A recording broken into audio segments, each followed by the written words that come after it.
नमस्कार, ये आकाशवाणी चंडीगढ़ है। अब आप प्रतिका से प्रादेशिक समाचार सुनिए। पहले इस बुलेटिन के मुख्य समाचार। प्रधानमंत्री नरेंद्र मोदी के लोकप्रिय रेडियो कार्यक्रम मन की बात के 10 वर्ष पूरे हुए।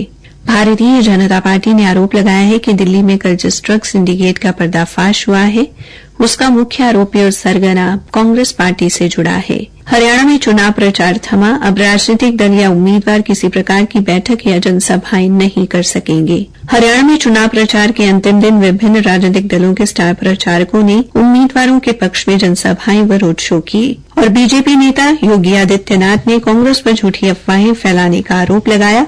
वहीं राहुल गांधी ने कहा कि बीजेपी संविधान को बदलना चाहती है। अब समाचार विस्तार से। प्रधानमंत्री नरेंद्र मोदी के लोकप्रिय रेडियो कार्यक्रम मन की बात के आज 10 वर्ष पूरे हो गए हैं। वर्ष 2014 में आज ही के दिन श्री मोदी ने आकाशवाणी पर इस कार्यक्रम के माध्यम से देशवासियों के साथ अपने विचार साझा करना शुरू किया था। कार्यक्रम की 10 वर्षों की इस यात्रा में श्री मोदी ने महत्वपूर्ण सामाजिक, सांस्कृतिक, पर्यावरण संरक्षण और सामान्य व्यवहार जैसे विषयों पर अपने विचार रखे।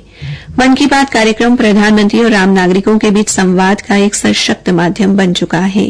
पिछले महीने मन की बात में श्री मोदी ने कहा था कि कार्यक्रम की 10 साल की लंबी यात्रा ने एक माला का रूप ले लिया है, जिसकी हर कड़ी में नए अनुभव, नई कहानियां और नई हस्तियां जुड़ती गई। भारतीय जनता पार्टी ने आरोप लगाया है कि दिल्ली में कल जिस ड्रग सिंडिकेट का पर्दाफाश हुआ है, उसका मुख्य आरोपी और सरगना कांग्रेस पार्टी से जुड़ा है। आज नई दिल्ली में मीडिया को जानकारी देते हुए बीजेपी प्रवक्ता सुधांशु त्रिवेदी ने आरोप लगाया कि आरोपी युवा कांग्रेस आरटीआई प्रकोष्ठ का प्रमुख है। उन्होंने दावा किया कि आरोपी के मोबाइल फोन से कांग्रेस नेता दीपेंद्र हुड्डा से संबंधित संपर्क विवरण और अन्य जानकारी बरामद की गई है। उन्होंने कहा कि कांग्रेस पार्टी को सरगना से अपने संबंध पर जवाब देना चाहिए। दिल्ली पुलिस ने कल सबसे बड़े मादक पदार्थों का पर्दाफाश किया, जिसमें 560 किलोग्राम से अधिक कोकीन और 40 किलोग्राम हाइड्रोपोनिक भांग जब्त की गई, जिसकी अनुमानित कीमत लगभग 5,600 करोड़ रुपए है। हरियाणा में चुनाव प्रचार थम गया है। मुख्य निर्वाचन अधिकारी पंकज अग्रवाल ने बताया कि अब राजनीतिक दल या उम्मीदवार किसी भी प्रकार की बैठक या जनसभाएं नहीं कर सकेंगे। शाम 6 बजे से उम्मीदवारों और राजनीतिक दलों द्वारा प्रचार प्रसार पर प्रतिबंध लागू हो गया है। इस समय अवधि के दौरान लाउड स्पीकर के प्रयोग पर भी प्रतिबंध रहेगा। मुख्य निर्वाचन अधिकारी ने बताया, प्रचार बंद जो निर्धारित 48 घंटे होता है चुनाव की समाप्ति के समय से, तो उसमें प्रचार बंद होने के बाद वो किसी प्रकार का कैंपेन नहीं कर सकते। वो सिर्फ प्रिंट मीडिया के माध्यम से अगर प्रचार करना चाहते हैं तो कर सकते हैं, और जिसकी भी वो 127A के अंतर्गत जो जिला स्तर है या राज्य स्तर की जो कमेटी है उनसे उनका अप्रूवल लेना पड़ता है। तो जहाँ चाहता है वो होम टू होम कॉन्टेक्ट कर सकते हैं, इसके अतिरिक्त कोई प्रचार नहीं कर सकते। श्री अग्रवाल ने कहा कि निर्वाचन आयोग के निर्देशानुसार उम्मीदवार और चुनाव एजेंट को छोड़कर पार्टी से जुड़े अन्य कार्यकर्ता या नेता और प्रचारक जो संबंधित निर्वाचन क्षेत्र के मतदाता नहीं हैं, वे उस निर्वाचन क्षेत्र में नहीं रह सकते हैं। सभी मंत्रियों, सांसदों और राज्य विधानसभा के सदस्यों को भी मतदान की समाप्ति के लिए नियमित किए गए समय के साथ समाप्त होने वाले 48 घंटों की समय अवधि से पहले निर्वाचन क्षेत्र को छोड़ देना पड़ेगा। हरियाणा की 90 विधानसभा सीटों के लिए मतदान परसों 5 अक्टूबर को होगा। मतदान का समय सुबह 7 बजे से शाम 6 बजे तक रहेगा। हरियाणा में चुनाव प्रचार के आज अंतिम दिन विभिन्न राजनीतिक दलों के स्टार प्रचारकों ने आज अपने अपने उम्मीदवारों के पक्ष में जनसमर्थन जुटाने के लिए जनसभाएं और रोड शो किया। असम के मुख्यमंत्री हिमंता बिस्वा शर्मा ने पलवल में भारतीय जनता पार्टी के प्रत्याशी गौरव गौतम के पक्ष में जनाशीर्वाद रैली को संबोधित किया। उन्होंने अपने संबोधन में कांग्रेस को निशाने पर लिया और परिवारवाद व भ्रष्टाचार के मुद्दे पर कांग्रेस नेताओं को घेरा। इस अवसर पर भारतीय जनता पार्टी युवा मोर्चा के अध्यक्ष तेजस्वी सूर्य, उत्तर प्रदेश की पूर्व मंत्री एवं पलवल विधानसभा प्रभारी स्वाति सिंह, पूर्व विधायक दीपक मंगला, बीजेपी प्रत्याशी गौरव गौतम, जिला अध्यक्ष चरण सिंह तेवतिया एवं वीरपाल दीक्षित सहित कई गणमान्य लोग उपस्थित रहे। कांग्रेस सांसद दीपेंद्र हुड्डा ने सुबह कालका में कांग्रेस प्रत्याशी प्रदीप चौधरी के पक्ष में जनसभा को संबोधित किया। उन्होंने बीजेपी को निशाने पर लिया और बेरोजगारी व किसानों के मुद्दे पर वोट मांगे। वहीं जननायक जनता पार्टी की वरिष्ठ नेता नैना चौटाला ने पंचकूला में अपने प्रत्याशी सुशील गर्ग के पक्ष में समर्थन जुटाने के लिए रोड शो निकाला। बल्लभगढ़ में उत्तराखंड के मुख्यमंत्री पुष्कर सिंह धामी ने बल्लभगढ़ से बीजेपी प्रत्याशी के पक्ष में रोड शो किया और लोगों से उन्हें जिताने की अपील की। श्री धामी ने कहा कि भारतीय जनता पार्टी पारदर्शी और भ्रष्टाचार मुक्त सरकार दे सकती है।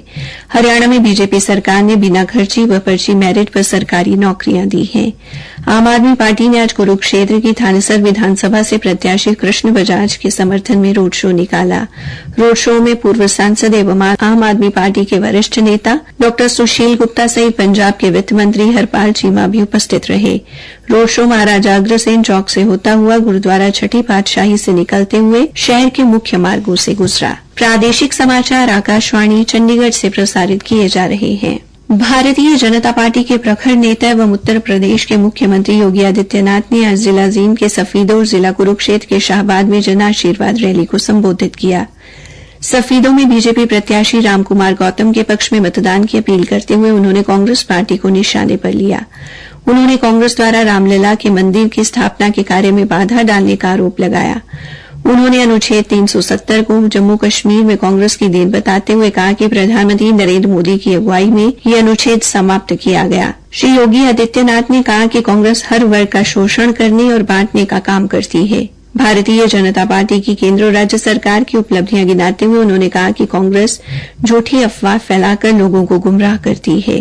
उन्होंने बाबा साहब का अपमान किया और मिर्चपुर कांड जैसे अनेक उदाहरण हैं जहां अनुसूचित जाति के लोगों का अपमान किया गया। प्रधानमंत्री मोदी जी के नेतृत्व में 80 करोड़ लोगों को फ्री में राशन की सुविधा का लाभ दे रहा है।